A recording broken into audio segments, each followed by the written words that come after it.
Hello students, welcome you all in the Science Forum Coaching Academy online lecture series.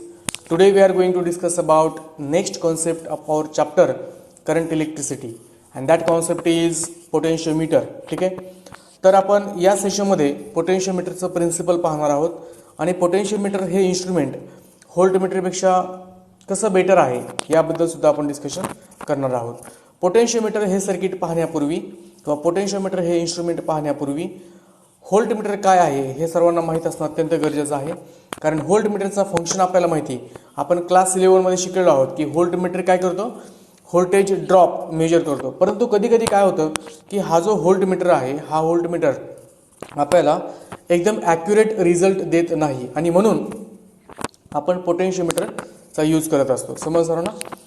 Voltmeter आणि पोटेन्शियोमीटरमध्ये या दोघांमध्ये पण स्वतःचे काही ॲडव्हान्टेजेस आहेत, स्वतःचे काही डिसॲडव्हान्टेजेस आहेत. तर हे आपण नेक्स्ट सेशन्समध्ये पाहणारच आहोत. परंतु तुमच्या हे लक्षात आलं पाहिजे की पोटेन्शियोमीटर हा व्होल्टमीटरपेक्षा बेटर आहे in terms of accuracy, but voltmeter is better for transportation. कारण व्होल्टमीटर हे एकदम छोटंसं इन्स्ट्रुमेंट आहे आणि आपण ते एका जागेवरून दुसऱ्या जागेवरती इझिली मूव्ह करू शकतो, म्हणजे हे मूवेबल आहे, राईट. परंतु पोटेन्शियोमीटर हे थोडंसं हेवी सर्किट आहे किंवा थोडीशी बल्की अरेंजमेंट असते. समजलं. ओके, आता आपण नेक्स्ट पार्ट पाहूया. तर आपण पोटेन्शियोमीटरमध्ये काय करतो, पोटेन्शियोमीटरमध्ये आपण महत्त्वाचं म्हणजे आपण EMF फाइंड आउट करू शकतो, सर्किटचा इंटरनल रेजिस्टन्स काढू शकतो. ठीक आहे. आता EMF कसा फाइंड आउट करायचा. ठीक आहे. EMF फाइंड आउट करण्यासाठी आपल्याला एक ऑलरेडी EMF माहीत असणं गरजेचं असतं, त्याला आपण स्टँडर्ड EMF असं म्हणतो. ठीक आहे. सध्या फक्त तुम्ही एवढंच लक्षात ठेवा की EMF फाइंड आउट करायचा आहे बाय कंपॅरिझन मेथड. ओके, म्हणजे एक EMF आपल्याकडे आहे नोन EMF आणि दुसरा आहे अननोन EMF. तर आपण नोन EMFचा रेफरन्स घेऊन unknown EMF easily find out करू शकतो. हे तुम्ही आता लक्षात ठेवायचं आहे.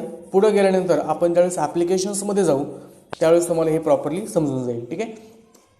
So what is the meaning of potentiometer? A potentiometer is a instrument used to measure unknown EMF by comparison with the known EMF. म्हणजे अननोन EMF फाइंड आउट करण्यासाठी आपण पोटेन्शियोमीटरचा यूज करत असतो. ठीक आहे ना. आता थोडंसं लक्ष द्या, वरती ही जी काही सर्किट डायग्राम तुम्हाला दिसत आहे ही सर्किट डायग्राम व्यवस्थित प्रॉपरली पहा, कारण ही सर्किट डायग्राम जर तुम्हाला प्रॉपरली समजली तर आपण principle of potentiometer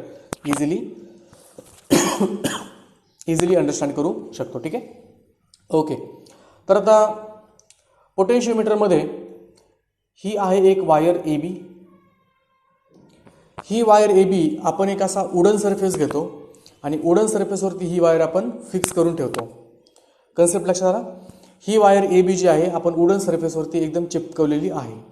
so here wire AB is fixed on the wooden board. आता वायर ABचा A हा टर्मिनल आहे आणि B हा टर्मिनल आहे. A terminal is connected to positive terminal of the battery and B terminal or B end is connected to negative terminal of the battery through key K. या ठिकाणी आपण rheostat वगैरे पण वापरू शकतो, नो प्रॉब्लेम. इनफॅक्ट आपल्याला तो वापरायचा असतो, आपल्या जी काही प्रॅक्टिकल अरेंजमेंट असते त्यामध्ये रिओस्टॅट वगैरे असतं. ठीक आहे ना. ओके, तर मग आपण काय पाहिलं पोटेन्शियोमीटरच्या कन्स्ट्रक्शनमध्ये, आपण हे पाहिलं की AB ही एक कंडक्टिंग वायर आहे, ती आपण वुडन बोर्डवरती फिक्स केली. त्याचा एक एंड म्हणजे point A is connected to positive terminal of the EMF आणि निगेटिव्ह टर्मिनलला कोण कनेक्ट केलेलं आहे, B end through key K. समज सर्वांना. ओके, हे असं आहे. समजा length of AB is capital L आणि लेंथच्या across voltage drop suppose VAB एवढा व्होल्टेज ड्रॉप झालेला आहे.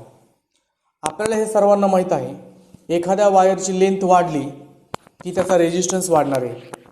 रेजिस्टन्स वाढला की त्याचं काय होणार आहे, व्होल्टेज ड्रॉपसुद्धा वाढणार आहे. कारण V is equal to IR formula माहिती आहे आपल्याला. समज सर्वांना. ओके, हे तुमच्या लक्षात आलं सर्वांच्या. तर हे आपण त्या ठिकाणी स्ट्रक्चर बघितलेलं आहे. ज्यावेळेस आपण की K क्लोज करतो त्यावेळेस सर्किटमधून करंट फ्लो होतो. लक्षात सर्वांच्या. ज्यावेळेस आपण की K ओपन करतो त्यावेळेस सर्किटमधून करंट फ्लो होण्याचा थांबतो किंवा current flow through circuit becomes equal to 0. समजलं. तर हे आपण पोटेन्शियोमीटरचं बेसिक गोष्टी बघितल्या. आपल्याला प्रिन्सिपल ऑफ पोटेन्शियोमीटर पाहायचं आहे. तुम्हाला हे समजते का लक्षात घ्या. नंबर 1, जर आपण एक वायर घेतली एक साधारणपणे 50 सेंटीमीटर आणि दुसरी घेतली आपण एक 100 सेंटीमीटर, तर 50 सेंटीमीटर वायरचा रेजिस्टन्स हा कमी असणार आहे. कारण आपण क्लास 11 मध्ये पाहिलेलं आहे resistance R is directly proportional to length. जेवढी लेंथ वाढेल तेवढा रेजिस्टन्स काय होणार आहे, वाढणार आहे. Resistance R is inversely proportional to cross sectional area, बरोबर आहे की नाही. आणि या दोघांना आपण एकत्र केल्यानंतर आपल्याला काय भेटलं होतं, R is direct proportional to L upon A. लक्षात आहे सर्वांच्या. ओके, याचंच मिनिंग काय झालं, R is direct proportional to L upon A म्हणजेच R is equal to specific resistivity rho L upon A. Okay, या गोष्टी आपल्या लक्षात आल्या पाहिजे. स्पेसिफिक रेजिस्टिव्हिटी आपण क्लास 11 मध्ये पाहिलेलं आहे. So resistance is equal to rho L by A किंवा rho is equal to R A upon L. लक्षात आहे सर्वांच्या. ओके, तर हे आपण क्लास 11 मध्ये पाहिलेलं आहे. आता आपण पाहत आहोत पोटेन्शियोमीटर सर्किटचं कन्स्ट्रक्शन. त्यामध्ये आपण पाहिलं की वायर ए बी आहे. A is connected to positive terminal, B is connected to negative terminal through the key K. We can connect rheostat also to control the current, right. Okay, तर पोटेन्शियोमीटरचं main function आपण आता पाहिलं होतं की unknown EMF आपल्याला find out करायचं आहे बाय नोन EMF. मग त्यासाठी आपल्याला नल पॉईंट वगैरे काढावा लागतो. तर हे आपण पाहणार आहोत पुढे गेल्यानंतर. आपण मीटर ब्रिजमध्ये नल पॉईंट कसा काढला होता त्यावेळेस आपल्याला गॅल्व्हनोमीटरने काय डिफ्लेक्शन दाखवलं होतं, म्हणजे नल डिफ्लेक्शन दाखवलं होतं, हे आपल्या लक्षात आहे. ठीक आहे, आता आपण एक लाईन बाय लाईन व्यवस्थित हे पाहूया. जे सध्या मी बोललेलं आहे तेच आपण इथं रीड करूया. A potentiometer consist of uniform wire A B आणि साधारणपणे वायरची लेंथ असल्या पाहिजे 2 metre to 10 metre. Is a stretched on the rectangular wooden board. Okay, जे आपण बोललेलो आहोत. A metre scale is a fixed. मग काय करतो, या वुडन बोर्डच्या खाली ज्यावेळेस आपण तिथं wire A B he fix केलेली आहे त्याच्या खाली आपण असं मीटर स्केल लावत असतो. आता मीटर स्केल काय यूज करायचं, कारण मीटर स्केल यूज केल्यानंतर आपल्याला कोणत्या पॉईंटला नल पॉईंट आलेला आहे किंवा नल डिफ्लेक्शन आलेलं आहे ते सर्च करण्यासाठी इझी जातं. सपोज या पॉईंटला कुठेतरी नल डिफ्लेक्शन आलं, आपण इझिली या डायरेक्शनने मीटर स्केलच्या सहाय्याने आपण ते रीडिंग घेऊ शकतो की 55 सेंटीमीटरवरती आलेलं आहे किंवा 2 मीटरवरती आलेलं आहे null point deflection from point A or from end A or from end बी, असं आपल्याला डिटरमाइन करण्यासाठी या मीटर स्केलचा यूज होत असतो. ठीक आहे ना. Okay, now the end A is connected to positive terminal of the driving source E. So हा जो ए आहे is connected to positive terminal of the EMF E and the end B is connected to negative terminal of the EMF E through key K. हे आपण already बोललो होतो, हेच आपण या ठिकाणी प्रॉपरली रीड केलेलं आहे. ओके, नाव हे तुमच्या लक्षात आलं.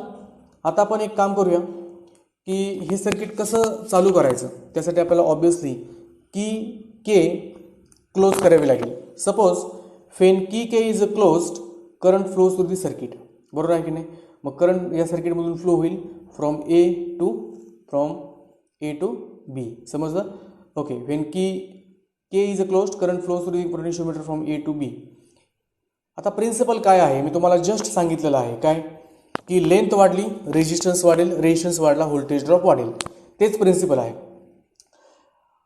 It is based on the principle that when steady current is passed through the wire of uniform cross sectional area, the potential drop across any portion of the wire is directly proportional to length of that portion.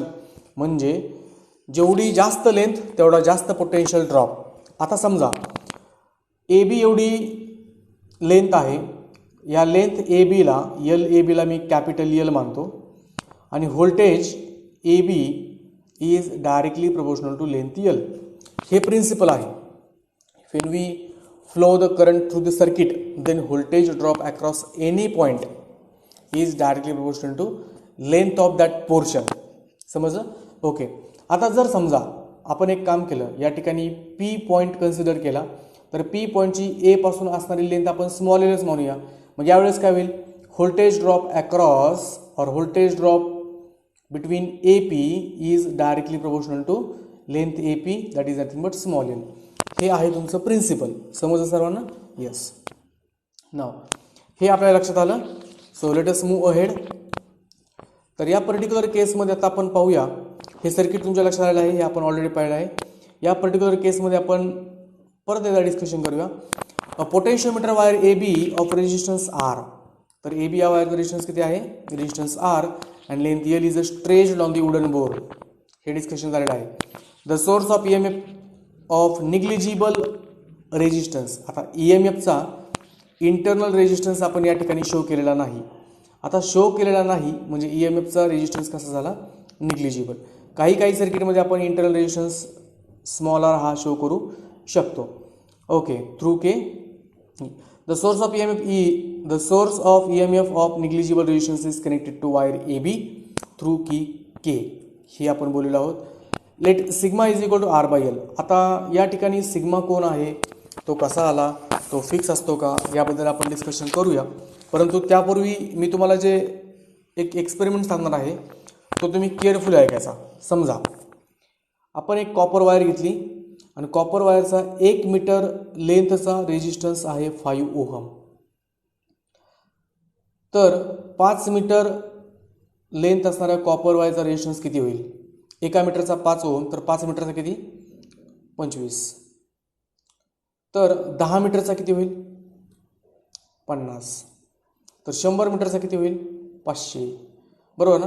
या सर्वांमध्ये काय constant राहिलं रे, कोणता factor constant आहे, तर या सर्वांमध्ये factor फक्त 5 कॉन्स्टंट आहे.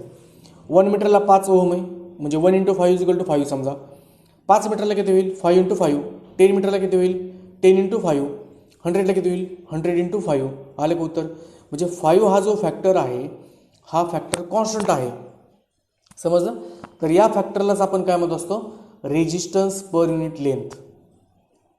लक्षात सर्वांच्या. म्हणजे आपण काय केलं, एक 5 हा उत्तर आपलं कसं आलं की आपण 5 ohm upon 1 meter is equal to 5. बरोबर आहे की नाही. Similarly 500 ohm upon 100 is equal to 5. मग आता हा जो 5 आहे तो फिक्स आहे, that is nothing but sigma, and that sigma is called as a resistance per unit length. पूर्ण वायरसाठी सिग्मा हा काय असणार आहे, कॉन्स्टंट. लेंथ बदलली, त्या लेंथला मल्टिप्लाय करायचं सिग्माने मल्टिप्लाय केले की रेजिस्टन्स भेटणार आहे. ठीक आहे ना. Okay, let us consider sigma is nothing but resistance per unit length. म्हणजे रेजिस्टन्स अपॉन लेंथ, याचंच मिनिंग असं झालं की resistance is equal to sigma into L.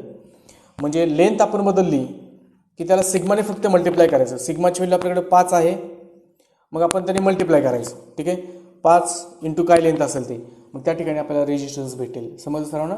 So this is nothing but discussion about sigma.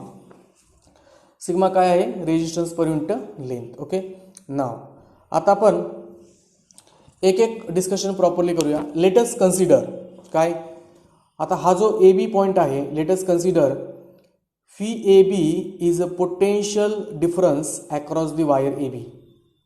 आता V A B Ohm काय सांगतो की V is equal to I R. V is equal to I R.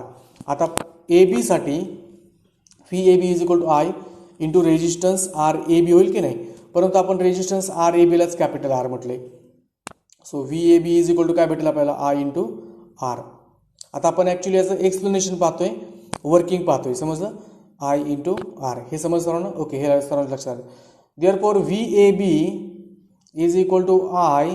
R म्हणजे काय असतो, R म्हणजे sigma L असतो. यापूर्वीच आपण पाहिलं आहे प्रिव्हियस स्लाईडमध्ये. आर म्हणजे काय असतो, सिग्मा एल. आता समजा काय पाहिलं आपण, V A B is equal to I into R. म्हणजेच आय इज इक्वल टू काय आलं, V A B upon R. बरोबर आहे की नाही. V A B upon R is equal to V A B upon what is R is equal to sigma L. समजलं. तर आपण I is equal to V A B upon sigma L हे पाहिलेलं आहे. समजलं सर्वांना, easy. Okay, let us discuss further. हे फक्त आपण डिस्कशन कशाबद्दल केलेलं आहे, हे डिस्कशन फक्त आपण वायर ए बी बद्दल केलेलं आहे. आता आपल्याला काय करायचं आहे, आपण या वायर ए बी वरती कोणताही एक पॉईंट कन्सिडर करूया पी. आता जर आपण पॉईंट पी कन्सिडर केला तर काय होईल आपलं उत्तर पहा, resistance R A P is equal to काय करायला लागेल आपल्याला, सिग्मा एल ए पी. कारण आर इज इक्वल टू काय फॉर्म्युला असतो, सिग्मा इंटू एल. तर या ठिकाणी आपण resistance R A P is equal to sigma L A P लिहू शकतो. Okay, is equal to. आता आपण एक काम करूया, AP एवढं जे काय डिस्टन्स आहे त्याला आपण स्मॉल एल म्हटलेलं आहे. So sigma into small L. L AP म्हणजेच काय small L. Easy. Okay. So resistance of AP is equal to sigma into small L या ठिकाणी तुम्हाला दिसते. ओके. नाव आता आपण AP साठीचं जे काही कॅल्क्युलेशन्स आहेत हे कॅल्क्युलेशन्स पाहूया. कशी कॅल्क्युलेशन असणार आहेत. फी AP is equal to IRAP बरोबर इज इक्वल टू IRAP म्हणजे सिग्मा इंटू स्मॉल एल, कारण एवढं लेंथ आहे तुमचं स्मॉल एल. परंतु आयची व्हॅल्यू काय आलेली आहे प्रिव्हियस स्लाइडमध्ये. I is equal to VAB upon sigma capital L into sigma small L. हे सिग्मा स्मॉल एल आपण आहे तसं आणलं आणि आयची व्हॅल्यू काय आहे तुमचं VAB अपॉन सिग्मा एल. समजलं. हे आपण प्रिव्हियस स्लाइडमध्ये पाहिलेलं आहे. लक्षात सर्वांच्या. हे आपण प्रिव्हियस स्लाइडमध्ये या ठिकाणी पहा. I is equal to VAB upon sigma L. लक्षात सर्वांच्या. ओके. नाव मग आता हे कॅल्क्युलेशन्स आपण जर पाहिलेले आहेत तर या ठिकाणी काय होईल सिग्माला सिग्मा कॅन्सल होऊन जाईल. म्हणजेच VAP is equal to VAB upon L VAB upon L into small L हे असं आलं. लक्षात सर्वांच्या. ओके. आता हे जर या ठिकाणी लक्षात आलं त्याला आपण असं म्हणू शकतो की VAP is equal to VAB upon capital L into small L. याचंच मिनिंग काय झालं आपल्याला माहिती कॅपिटल एल लेंथ पोटेन्शियोमीटर वायरची लेंथ कॅपिटल एल कशी आहे कॉन्स्टंट आहे आणि VAB सुद्धा कॉन्स्टंट आहे. कारण कॅपिटल एल कॉन्स्टंट म्हणजे त्याचा व्होल्टेज ड्रॉप पण काय असणार आहे कॉन्स्टंट असणार आहे. म्हणजे ही पूर्ण टर्म ही काय झाली कॉन्स्टंट. याचा अर्थ VAP is directly proportional to length L. आणि हेच प्रिन्सिपल आहे पोटेन्शियोमीटरचं. हेच प्रिन्सिपल आहे पोटेन्शियोमीटरचं. व्होल्टेज ड्रॉप किंवा potential drop across any portion is direct to length of that portion हे आपण प्रिन्सिपलमध्ये पाहिलेलं आहे. आता हेच आपण डिस्कशन कॅरी ऑन करूया. काय आलं आपलं उत्तर VAP is equal to VAB upon capital L into small L. समजलं. म्हणजेच याला आपण असं सुद्धा लिहू शकतो VAP upon small L is equal to VAB upon capital L. बरोबर आहे की नाही. म्हणजे VAP upon small L is equal to VAB upon capital L असणार आहे. आपण याला is equal to capital K म्हणूया. काहीतरी कॉन्स्टंट आपल्याला घ्यायचं आहे. ठीक आहे ना. काहीतरी कॉन्स्टंट आपल्याला घ्यायचं आहे. VAB is equal to capital K. समज सर्वांना. ओके. आता हे तुमच्या सर्वांच्या लक्षात आलं. सो याला आपण एक नवीन टर्म देणार आहोत कॅपिटल Kला. That is nothing but potential gradient. Potential gradient. Potential gradient म्हणजे काय potential difference upon length. Potential difference upon length. आपल्याला आठवत असेल की आपण क्लास 11 मध्ये हे डिस्कशन केलं होतं की velocity gradient is equal to velocity upon distance. Temperature gradient is equal to temperature upon distance. तसंच potential gradient is equal to potential upon distance. परंतु या ठिकाणी डिस्टन्स काय असणार आहे लेंथ असणार आहे. So here K is nothing but potential gradient. Understood. Okay. नाव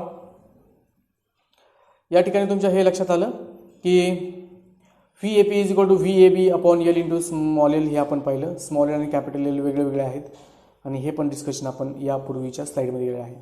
तर या ठिकाणी VAP upon length is called as a K that is nothing but constant. हे पण आपण डिस्कशन प्रिव्हियस स्लाइडमध्ये केलेलं आहे. Where K is called as a potential gradient. Understood. Okay. मग आता प्रिन्सिपल काय झालं the potential difference between any two points of the potentiometer wire is directly proportional to the length of the wire between these two points. हे आपण already discussion केलेलं आहे स्टार्टिंगलाच. आणि तसं पण हे एक कॉमन सेन्स आहे आपल्याला समजून जाते. हे अनदर वर्ड्समध्ये त्यांचं मत काय आहे की voltage upon length is constant आणि त्यालाच आपण काय म्हणतो पोटेन्शियल ग्रेडियंट इज कॉन्स्टंट. तर या ठिकाणी हे प्रिन्सिपल त्यांनी या टर्म्समध्ये दिलेलं आहे. समजलं सर्वांना. ओके. तर एक नोट आहे महत्त्वाची नोट आहे. पोटेन्शियोमीटर तुमच्या सर्वांच्या लक्षात आलं का potentiometer is more accurate device than the voltmeter. समजलं. तर या पर्टिक्युलर केसमध्ये हे सर्किट पाहून घ्या. हे साईडला तुम्हाला रीड करण्याची गरज नाही आहे. सर्किटमध्ये समजून जाईल. E is a EMF, small r is a internal resistance, RE is a external resistance.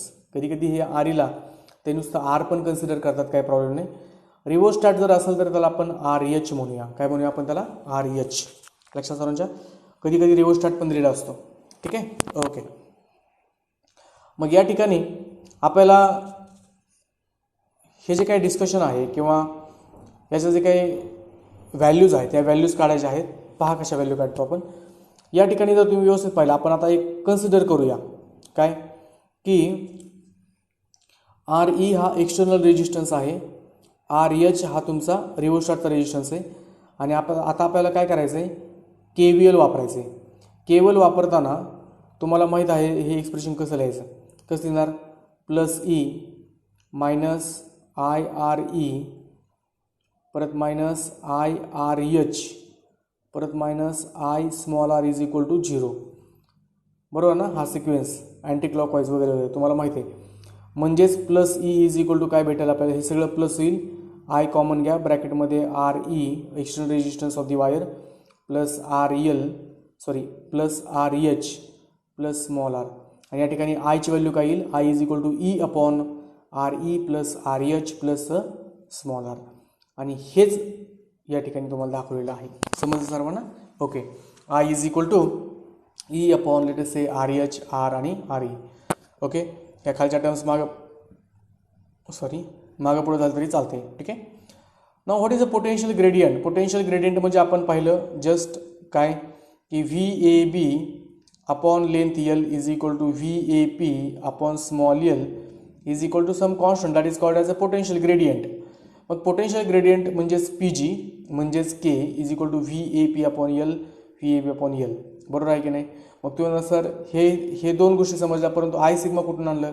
ठीक आहे, तर आपण ते पाहूया. व्ही ए बीची व्हॅल्यू कशी येते, V A B is equal to I into R, बरोबर आहे की नाही. हे आपण ऑलरेडी पाहिलेलं आहे. इज इक्वल टू आय, आरची व्हॅल्यू आहे सिग्मा इंटू एल. तर व्ही ए बीच्या ऐवजी आपण I sigma L value put करूया, आय सिग्मा एल, आणि आपण एल आहे, सो एलला L cancel. So what is your answer, I sigma is your answer. तर या ठिकाणी आपल्याला आय सिग्मा एल भेटले. समजलं. परंतु हे सिग्मा काय असतं, रेजिस्टन्स अपॉन लेंथ. रेजिस्टन्स हा कोणता, एक्सटर्नल वायरचा रेजिस्टन्स हा इथालचा. म्हणजे या ठिकाणी जर आपण with respect to this circuit म्हटलं तर या ठिकाणी आर ई अपॉन एल होईल. ठीक आहे ना. जर वायरचा रेजिस्टन्स आपण आर कन्सिडर केला असेल तर आर अपॉन एल होईल, किंवा आर ई केला असेल तर आर ई अपॉन एल होईल. लक्षात सर्वांच्या. तर हे तुमच्या लक्षात आलं. म्हणजे आपण हे पोटेन्शियल ग्रेडियंटला असं इंटरलिंक्ड करून असे वेगळे वेगळे एक्सप्रेशन्स काढू शकतो. मग काय लोकांना वाटतं की सर या ठिकाणी पोटेन्शियल ग्रेडियंटसाठी हे रोचं कुठून आलं. ठीक आहे, तर मी तुम्हाला स्टार्टिंगला सांगितलं होतं की rho is equal to R A, rho is equal to R A upon L, म्हणजेच R is equal to rho L upon A. तर या आरच्या ऐवजी आपण काय केलं, rho L upon A value put केली, परत एलला एल कॅन्सल, म्हणजेच potential gradient is equal to I rho upon A. Very easy. समजलं सर्वांना. तर या ठिकाणी पोटेन्शियल ग्रेडियंटचे आपण वेगवेगळे एक्सप्रेशन्स पाहिलेले आहेत. नेक्स्ट सेशनमध्ये आपण पोटेन्शियल ग्रेडियंटवरती बेसिस असणारे जे काही न्यूमेरिकल्स आहेत हे न्यूमेरिकल्स पाहूया. हे तुम्हाला प्रॉपरली समजलं असेलच, आणि जर समजलं नसेल तर प्लीज तुम्ही यावरती मला डाऊट सॉल्विंग सेशनसाठी विचारू शकता. आपण झूमवरती याचं डाऊट सॉल्विंग सेशन घेऊ. ठीक आहे. ओके, तर थँक्यू व्हेरी मच एव्हरीवन. तुम्हाला असाइनमेंट पण आहे. What is the principle of potentiometer. Properly पोटेन्शियोमीटरचं प्रिन्सिपल लिहायचं आहे. Explain the principle of potentiometer in detail. म्हणजे तुम्हाला हे जे काही PDF आहे किंवा ही जी काही PPT आहे ही PPT प्रॉपरली सर्व लिहून काढायची आहे. तिसरा क्वेश्चन माझा असा आहे, what is potential gradient, right a note on it. असे तीन तुम्हाला असाइनमेंट क्वेश्चन देत आहे. ओके, सर्वांनी ते असाइनमेंट क्वेश्चन्स कंप्लीट करा. आपल्या ॲपवरती त्याचे आन्सर्स अपलोड करून ठेवा. ओके, धन्यवाद.